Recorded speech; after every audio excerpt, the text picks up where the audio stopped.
اچانک باب نمبر 28۔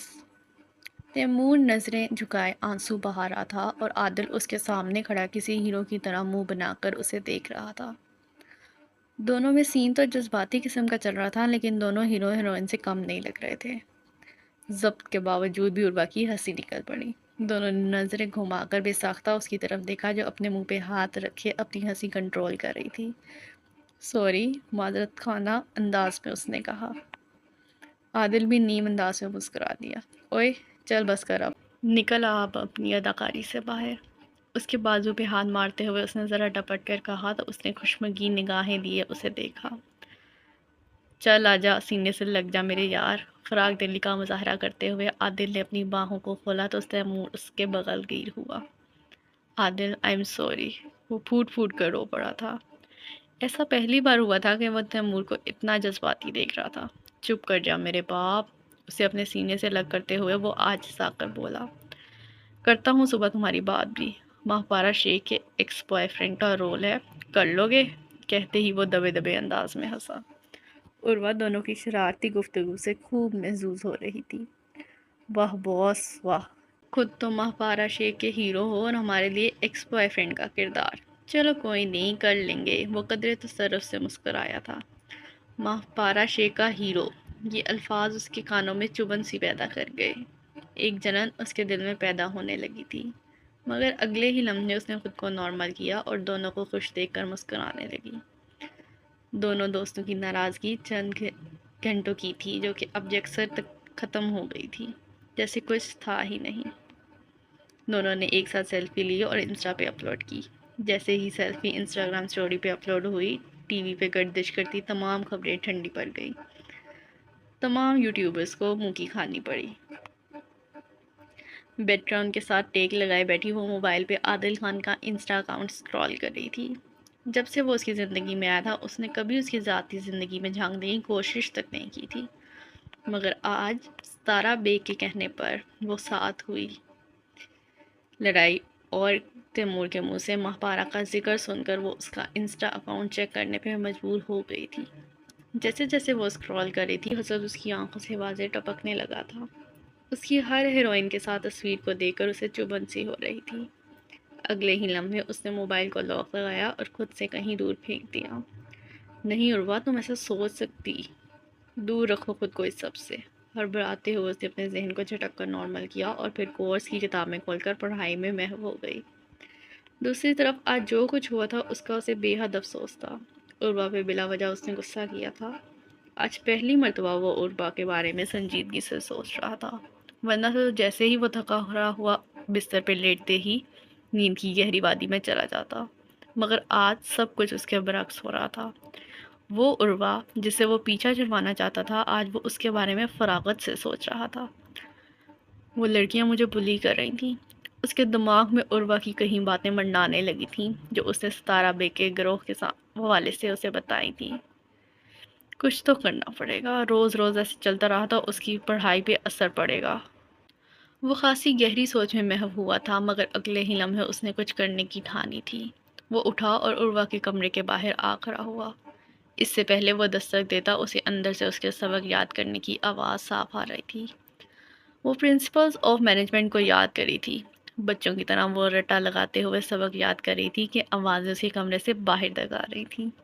جیسے ہی دستک دینے کی غرض سے اس نے دروازے پہ ہاتھ رکھا، دروازہ اپنے آپ سے رک گیا۔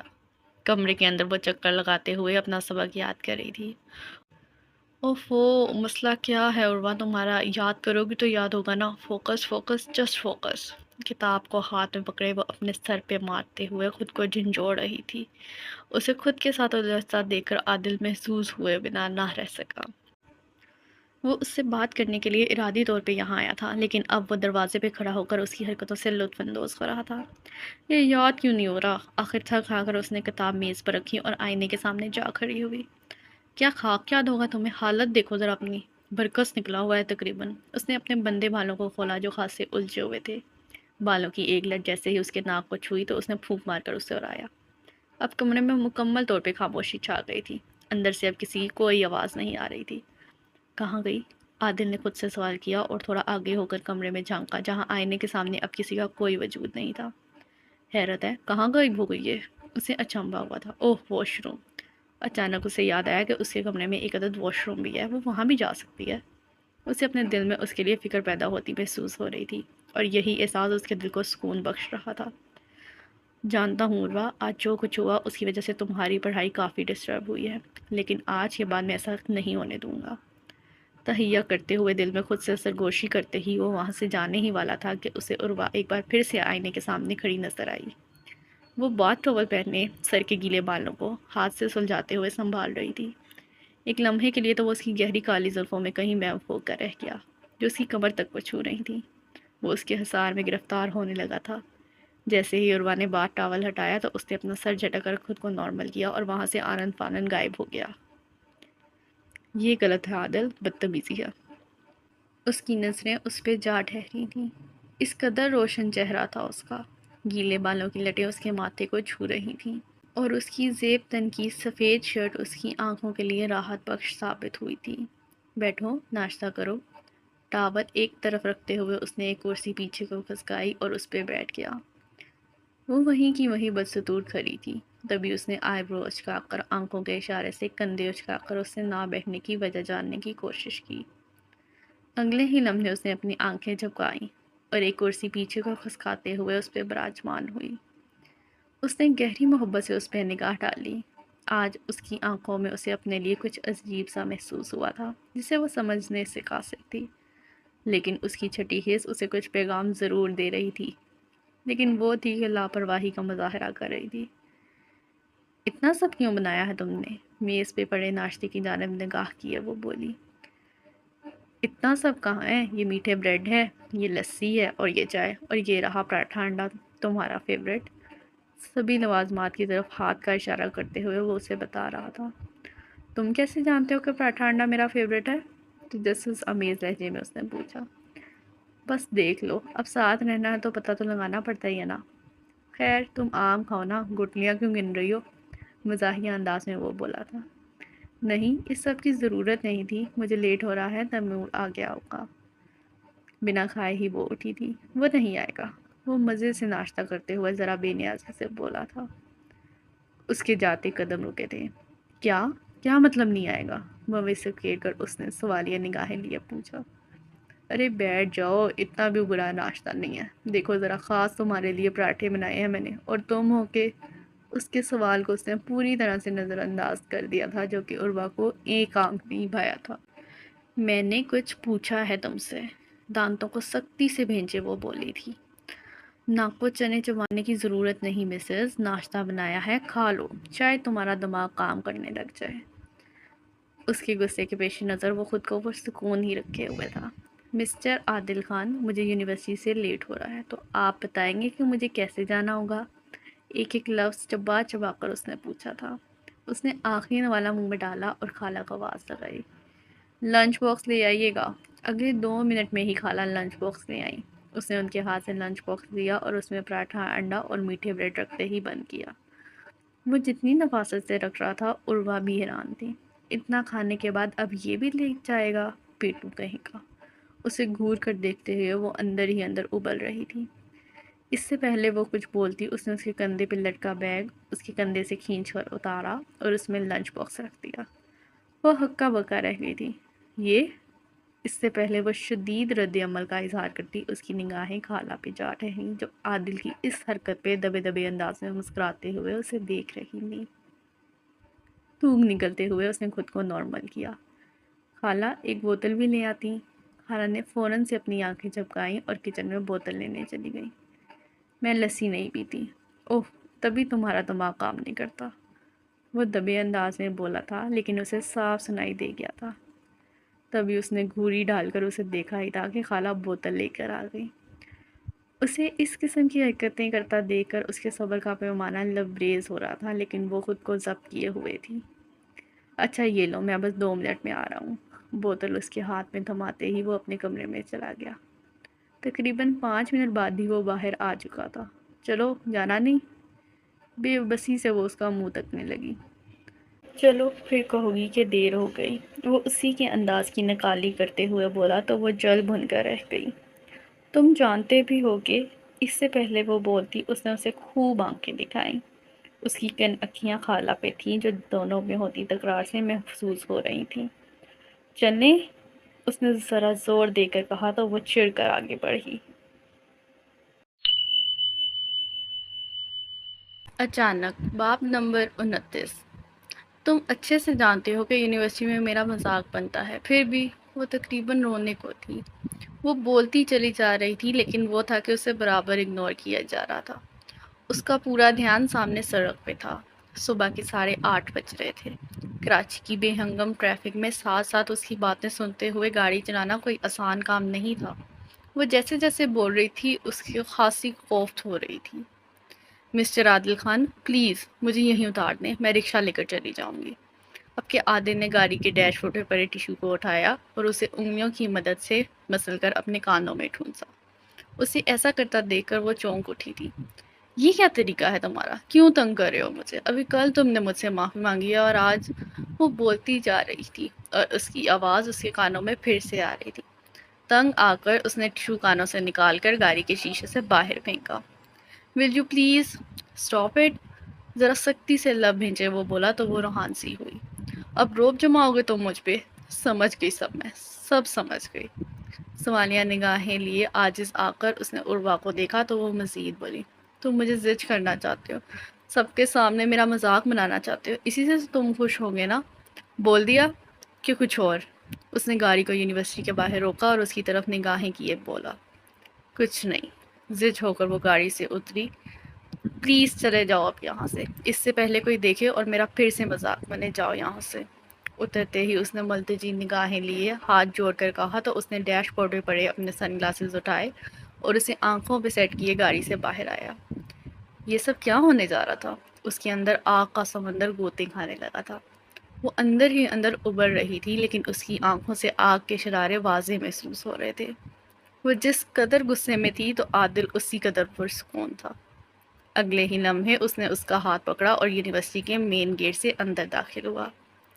یہ سب اس نے بولنا چاہا ہی تھا کہ اس نے اپنے ہاتھ کی گرفت اس کے ہاتھ پہ اور مضبوط کر لی۔ آج یہ مذاق ختم کرنے آیا ہوں میں تمہارے ساتھ۔ اس نے ذرا آہستگی سے اس کے کان میں سرگوشی کی تو اس نے آنکھیں پھیلا کر اسے دیکھا، جو اس کے ساتھ چلتے ہوئے کسی ہیرو سے کم نہیں لگ رہا تھا۔ ستارہ بیگ کا گروہ جو ٹھٹے بازی میں مست تھا، جیسے ہی ان سب کی نگاہ عروہ پہ پڑی جو آج چادر لیے عادل خان کے ہمراہ اس کے ہاتھوں میں ہاتھ ڈالے آ رہی تھی، سب کی سب اسے عادل خان کے ساتھ دیکھ کر دنگ رہ گئی۔ عادل کو وہ جاگتی آنکھوں سے پہلی بار اپنے سامنے لائیو دیکھ رہی تھی۔ اس کی پرکشش شخصیت جتنی ٹی وی پہ دلکش لگتی تھی، اس سے کہیں زیادہ اس کا حسن و جمال سب کو سحرزادہ کر گیا تھا۔ سبھی اس پہ فریفتہ ہو کر رہ گئیں۔ یہ سب ہیں؟ جیسے جیسے وہ ان دونوں کے قریب آ رہی تھی، عادل نے ذرا آگے ہو کر عروہ کے کان میں سرگوشی کی تو اس نے اس بات میں بے بسی سے سر ہلایا۔ عادل خان، آپ یہاں؟ ستارہ بیگ اپنے کندھے پہ بکھرے بالوں کو فوراً سے سیٹ کرتے ہوئے اس کے سامنے آئی۔ جیسے جیسے وہ اسے اپنی ادائیں دکھا رہی تھی، عروہ کا پارا چڑھنے لگا تھا۔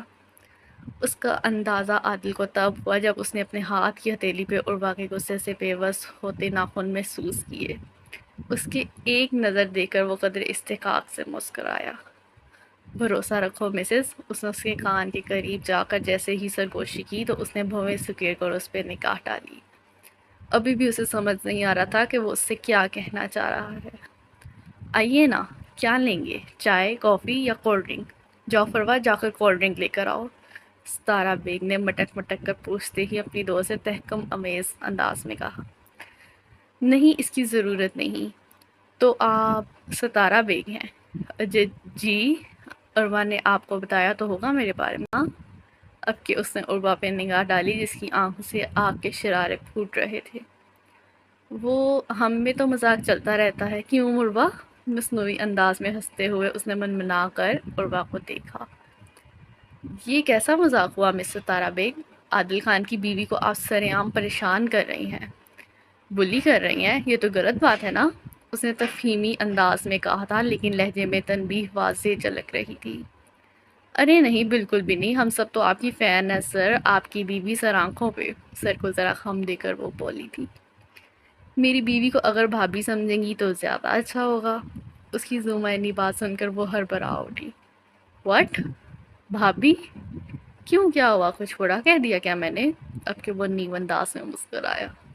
اس کی ان سب حرکتوں سے اب عروہ عاجز آ چکی تھی۔ اسے خود پہ غصہ آ رہا تھا کہ آخر اس نے کیوں کر عادل کو ستارہ بیگ کے بارے میں بتایا۔ چلے مسز، آپ کی کلاس کا تو وقت ہو گیا ہے، میں پرنسپل سے مل کر چلتا ہوں، واپسی پہ 2 بجے ویٹ کروں گا، آ جائیے گا۔ عروہ کے سر پہ موجود دوپٹے کو آگے کی طرف کھسکاتے ہوئے وہ ذرا خمار آلود انداز میں بولا تو اس نے انگارہ ہوتی آنکھوں سے اسے دیکھا۔ ستارہ بیگ اور اس کا گروہ تو آہیں ہی بڑھتا رہ گیا۔ جیسے ہی اس نے پرنسپل کے آفس کی دھمکی لگائی، سبھی چونک اٹھی۔ نہیں نہیں سر، پرنسپل سے کیوں ملنا ہے بھلا؟ وہ اصل میں کچھ لوگ ہیں یہاں جو میری مسز کو پریشان کر رہے ہیں۔ اس نے قدرے گہرے غور سے اس پر نگاہ ڈالی۔ صاف واضح ہو رہا تھا کہ وہ اس کے بارے میں ہی کہہ رہا ہے۔ نہیں، ہم ہیں نا، ہم دھیان رکھیں گے نا، کسی کی ضرورت جو آپ کی مسز کو پریشان کریں۔ وہ منت سماجر پہ اتر آئی تھی۔ آپ ہیں نا، معنی خیز انداز میں اسے گھورتے ہوئے اس نے کہا تو وہ شرمندہ شرمندہ سی ہوئی۔ رابی جو دور کھڑی سارا منظر دیکھ رہی تھی، حیران ہوئے بنا نہ رہ سکی۔ عادل اور عروہ ایک ساتھ، اور وہ بھی اس کے لیے ستارہ بیگ کے گروہ کو ڈھکے چپے لفظوں میں تنبیہ کر رہا ہے۔ واقعی حیران کن بات تھی۔ اس نے چاہا کہ آگے بڑھ کر عادل سے بات کرے، لیکن اس کے قدم آگے بڑھتے بڑھتے رک سے گئے۔ خیر، آپ کہتی ہیں تو میں پرنسپل کے آفس میں نہیں جاتا، لیکن میری مسز کو اگر پریشانی ہوئی تو آپ اچھے سے جانتی ہیں کہ ہم میڈیا کے لوگ، نرم لہجے میں اس نے کہا تھا، البتہ دھمکی واضح تھی۔ سبھی کا سانس خوش ہو کے رہ گیا۔ وہ جو کل تک زمین کی خدا بنی ہوئی تھی، آج ہاتھ پاؤں جوڑنے پہ آ گئی تھی۔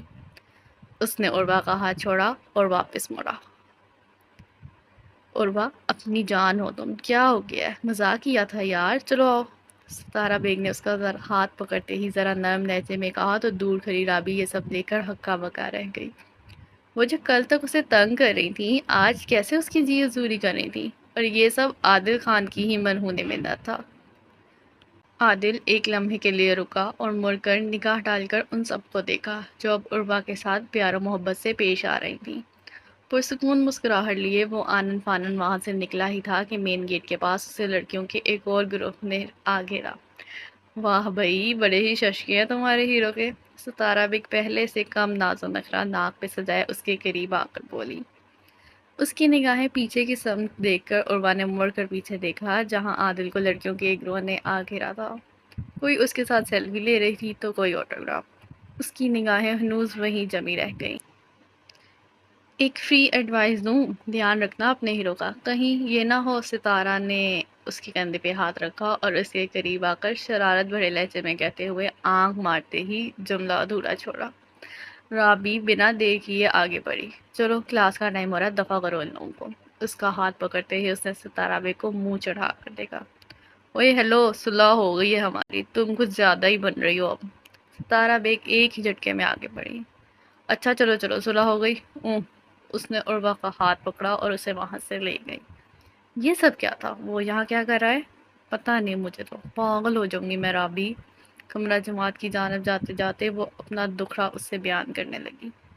کل تم نے ان سب کو بتا دیا کہ میں اس کی بیوی ہوں، اور آج یہ منوز یہاں سب کو بتانے آ گیا۔ سوری عروہ، لیکن کل حالات ہی کچھ ایسے ہو گئے تھے۔ کیا تم نہیں جانتی کہ کتنا بکواس کر رہی تھیں وہ؟ اس نے فوراً سے اپنی پوزیشن واضح کی تھی۔ لیکن مجھے یہ سمجھ نہیں آ رہی کہ یہ یہاں کیا کر رہا تھا۔ کمرہ جماعت میں آ کر وہ سب سے پچھلی نشست پہ آ بیٹھی۔ پتہ نہیں مجھے، میں اسے جتنا چھٹکارا پانے کی کوشش کر رہی ہوں، اتنا ہی اس سب میں الجھتی جا رہی ہوں۔ یقین مانو، رات میں سبق تک یاد کرنے کا دل نہیں ہو رہا تھا۔ وہ خاصے رونے والے انداز میں بولی تھی۔ اچھا ریلیکس۔ جیسے ہی کمرہ جماعت میں مس میگی کا داخلہ ہوا، اس نے قدر تسلی امیز لہجے میں اس سے کہا، ریلیکس کیا، خاک ہونا ہے، اب اس کو بھی بھگتنا باقی ہے۔ عروہ نے کوہنی مار کر اسے چپ کروایا اور پھر دونوں مس میگی کی طرف سے دیے جانے والے لیکچر کی جانب ہمتن گوش ہوئیں۔ اگلے ہی لمحے ستارہ بیگ کا گروہ وہاں آ پہنچا۔ مس میگی نے کڑی نگاہ ڈال کر ان سبھی کو دیکھا اور پھر ناگواری سے منہ بنائے اسبات پہ سر ہلا کر انہیں نشست پہ بیٹھنے کا کہا۔ پوری جماعت کو اچھے سے اندازہ ہو رہا تھا کہ مس میگی کو ان سب کا دیر سے آنا سخت ناگوار گزر رہا ہے، لیکن وہ ان تمام بگڑی ہوئی لڑکیوں سے الجھ کر اپنا وقت ضائع نہیں کرنا چاہتی تھی۔ دوران جماعت مس میگی کی طرف سے عروہ سے کوئی سوال و جواب نہیں کیا گیا تھا۔ وہ بھی حیران تھی کہ وہ مس میگی جس کا اس سے سوال کیا بنا گزارا نہیں ہوتا تھا آج اس کی طرف دیکھ کر بڑی ہی محبت سے مسکرا رہی ہے۔ ان کی نرم دلی اسے کچھ ہضم نہیں ہو رہی تھی۔ نوٹ کر رہی ہوں مس میگی نے مجھ سے کچھ پوچھا نہیں آج، عروہ نے ذرا آہستگی سے رابی سے کہا تو راہمی نے کونی مار کر اسے چپ کروایا۔ شش، ادھر ہی دیکھ رہی ہیں، چپ کر جا۔ جماعت کا وقت اختتام پذیر ہوا۔ مس میگی نے ڈائس پہ رکھی اپنی ضروری چیزیں اٹھائیں اور جماعت سے جاتے جاتے رکی۔ Urwa, you please come just for a minute. سبھی کی آنکھیں کھلی کی کھلی رہ گئیں۔ ستارہ بے کے گروہ نے بھی چونک کر مس میگی کو دیکھا اور پھر ایک نگاہ عروہ پہ ڈالی جو خاصی کنفیوز ہوتے ہوئے اٹھی تھی۔ مس میگی جماعت سے باہر جا چکی تھی۔ اوئے سن، ہیرو کی ہیروئنی، ہماری شکایت نہ لگائی جا کے، اوکے؟ اب تو جگر ہے ہماری۔ ستارہ بیگ منہ میں ببل چبائے ذرا مٹک مٹک کر اس کے قریب آ کر بولی۔ رابی نے قدرے غصیلی نگاہ اس کے چہرے پر ڈال کے دیکھا، وہ جس قدر غصے سے بھنبھنا رہی تھی۔ ستارہ بے کا ایک پرزور کہکا بلند ہوا۔ اوئے سمجھائے اس کو ہیروئنی، یہ خواہ مخواہ پنگا لینا چاہتی ہے ہم سے۔ اب کہ وہ رابی کے قریب آ کے اس کا گال تھپتھپاتے ہوئے بولی تو رابی کو اور بھی غصہ آیا۔ چلو۔ عروہ نے لب بھینچتے ستارہ بیگ کو دیکھا اور کمرہ جماعت سے باہر آئی جہاں مس میگی کھڑی اس کی منتظر تھی۔ یس میم، ادب سے گردن جھکائے وہ بولی۔ عروہ، کوئی مسئلہ ہے، کوئی پریشانی ہے؟ جی، اس نے جھٹ سے گردن اٹھا کر انہیں دیکھا۔ نہیں تو۔ اگلے ہی لمحے اس نے نفی میں گردن ہلائی۔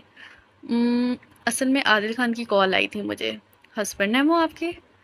ان کا کیا سوال اس کا دماغ گھما گیا تھا۔ اس کا منہ کھلا کا کھلا رہ گیا۔